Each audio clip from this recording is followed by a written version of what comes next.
YouTube channel को subscribe करके bell notification को ऑन कर दें ताकि नई आने वाली वीडियोस की नोटिफिकेशंस आपको बिल्कुल टाइम पर मिल जाएं। शुक्रिया। नमस्कार दोस्तों, इंडियन स्टोरीज़ में आपका स्वागत है। भारत को आज़ाद हुए 75 साल हो गए हैं। पूरा देश आज़ादी का जश्न मना रहा है, पर क्या हम वाकई में आज़ाद हुए हैं? क्या वाकई में हम पूर्ण रूप से स्वतंत्र हैं?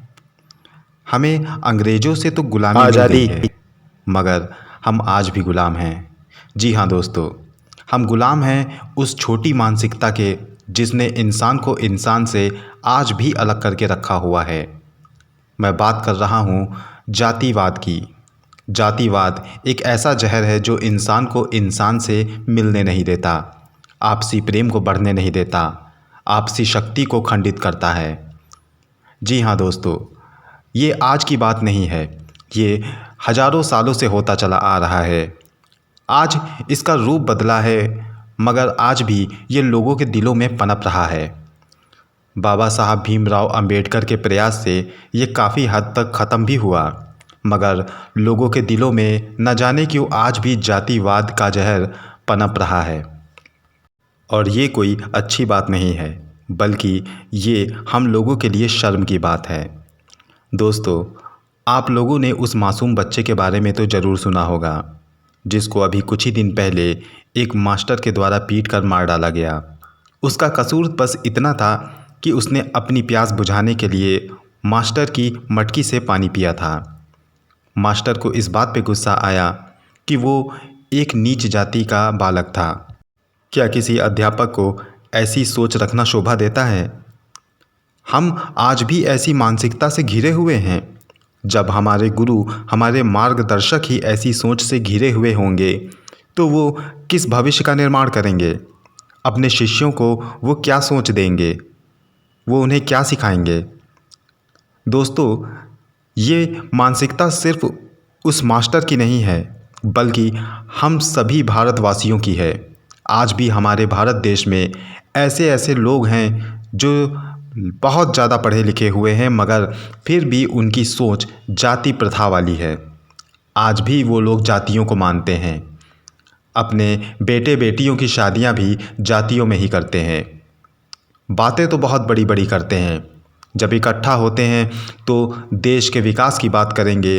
इस नेता में ये कमी है, इस मंत्री में ये कमी है, इसको ये करना चाहिए, उसको वो करना चाहिए, मगर कभी कोई अपने दिल में झांक कर नहीं देखता। जातिवाद सभी के दिलों में है। आज जब भी शादी विवाह की बात आती है तो लोग अपने ही जाति और अपनी ही बिरादरी में अपने बेटे और बेटियों की शादी ढूंढते हैं। इस तरह से जातिवाद बढ़ता ही रहेगा।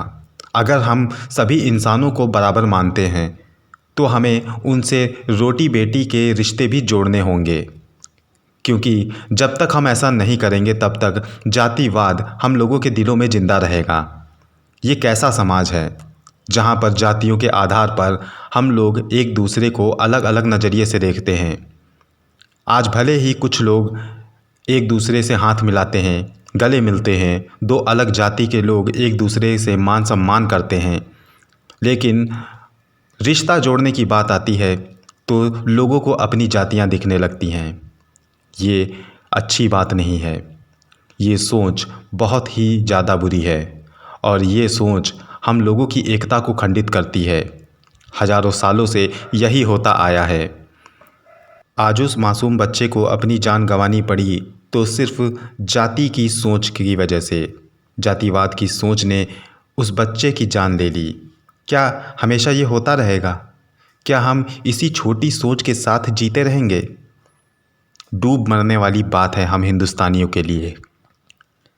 हमारे देश का कानून किसी से भी ऐसा भेदभाव करने की इजाज़त नहीं देता, तो फिर इंसान क्यों कानून के परे जाकर इन सब जातिवाद की बातों में पड़ता है?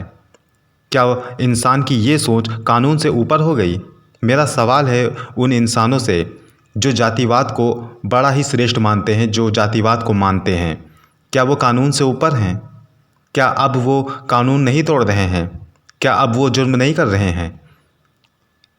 मेरा मैसेज हर उस हिंदुस्तानी के लिए है जिसके दिल में जातिवाद को ख़त्म करने की भावना है।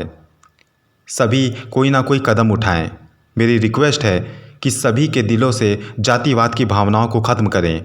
और ये मेरा मैसेज उन सभी के लिए भी है जिनके दिलों में जातिवाद की भावना आज भी पनप रही है।